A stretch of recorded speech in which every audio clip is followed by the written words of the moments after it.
So that is the final moment before my Mini 2's first ever crash. And I do want to preempt the rest of this video by saying, okay, it's not the most exciting crash you're ever going to see on YouTube, but for at least a few moments for me, it did feel as if the world had ended. And if there's a few lessons I can take away from it and perhaps even share those with you, then all the better. As we get started, I want to begin by just giving a big thank you to all of you who have helped my channel to reach 500 subscribers recently. I will be pumping out a lot more DJI Mini 2 content going forward since you guys seem to be enjoying it. If you're not subbed already, then please consider doing so in order to be notified of those videos. Now, do you folks recognise this piece of plastic? And if you don't know what this is, then please do check out a future episode where I will be talking about how this little thing can potentially help revolutionise your drone flying here in the UK. Right, so this crash actually happened when I was recording my second ever drone video for YouTube a few weeks ago, and I just lost a bit of concentration for the briefest of moments, but as you'll see, that was enough for everything to go wrong here. So what actually happened then was I'd positioned the drone a short distance away, but still in full line of sight of the camera, and I took it to a height so that the audience could see it before it flew off for the main event. Then, in a moment of stupidity on the controller, instead of pushing the left stick upwards in order to gain height with the drone, I pushed the right stick upwards, and without any further time to react, the drone bolted forward with the right propeller then catching the top of the tripod just below the camera itself. The home point has been updated. Please check it on the map.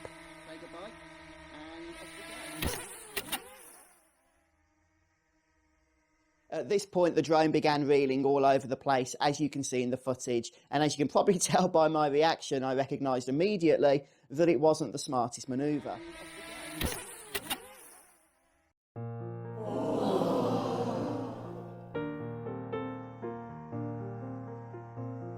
However, I was extremely fortunate in this instance, and there was no notable damage to the drone itself. As a matter of fact, immediately after the crash, it course corrected itself and didn't even land. It just carried on hovering once it had finally, repositioned all of its instruments. And of course, I've checked out the props and they are still in full working order. As a matter of fact, there's not even a mark on them, which I think just goes to show how robust these things actually are. However, I have been thinking about whether it still might be worthwhile just changing those front right props. Maybe you folks can share your thoughts down in the comments whether you think I should do that. Again, in the context, there is no visible damage, not a scratch, not a single propeller bent out of shape. They still spin absolutely freely.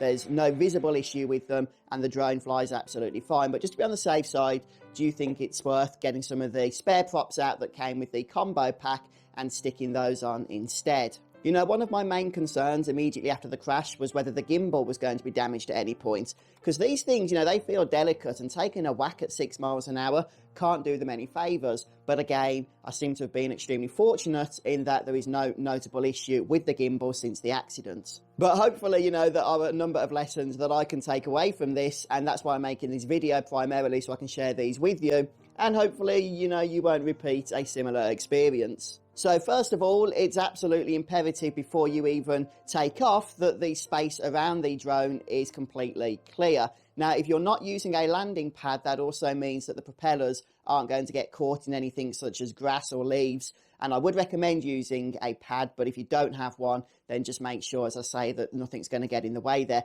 But even with or without a landing pad, don't just look at the immediate vicinity of the drone.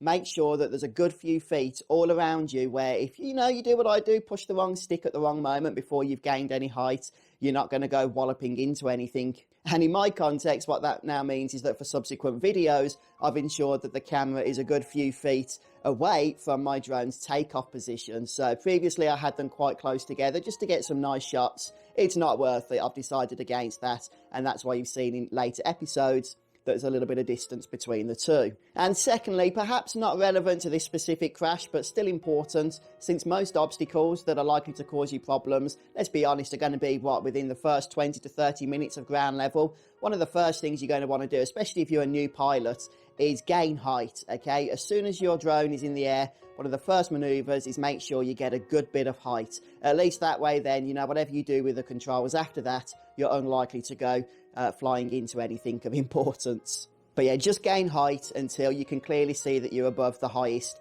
object in the vicinity, so maybe a tree or a building or whatever the case may be. Now, when we do get more experienced, we may decide to want to try and get a few more risky shots, maybe a little bit lower down to the ground. But of course, being more experienced doesn't mean we need to get cocky about the situation. And there's always going to be increased risk of crashing this thing once we are closer to the obstacles around us. Now, I've said it before and I will say it again. I stand by the fact that this device, this piece of hardware, is absolutely wonderful. And at about 242 grams, it is the perfect choice for the hobbyist here in the UK and other countries as well, where the rules are just far less stringent for drones that are under 250 grams. However, its small size does of course mean that there are some inevitable drawbacks, and one of those drawbacks for the DJI Mini 2 is its lack of obstacle avoidance. So unlike its bigger counterparts, the Air 2, the only obstacle avoidance present on this thing is with a downward sensor, and that's really there to help the drone with its landings. And since we don't have that extra technology that other models do have, it does mean we have to be a little bit more careful during flight, and especially in particular when we're taking off and landing. I don't know what the statistics are of this, but I strongly suspect that most accidents with the Mini 2 probably happen on takeoff and landing. So overall then, I do feel that for my first crash I was able to get off quite lightly. But that said, this was still an incident that could have and should have been avoided, and would have been if I'd have taken just a little bit more care and attention before takeoff. But hopefully, as I say, you know, I've learned some lessons going forward, and if this video can help even just one of you avoid a similar situation, then at least some good has come out of it. And with that, I wish you all a great day, and until the next episode, happy flying.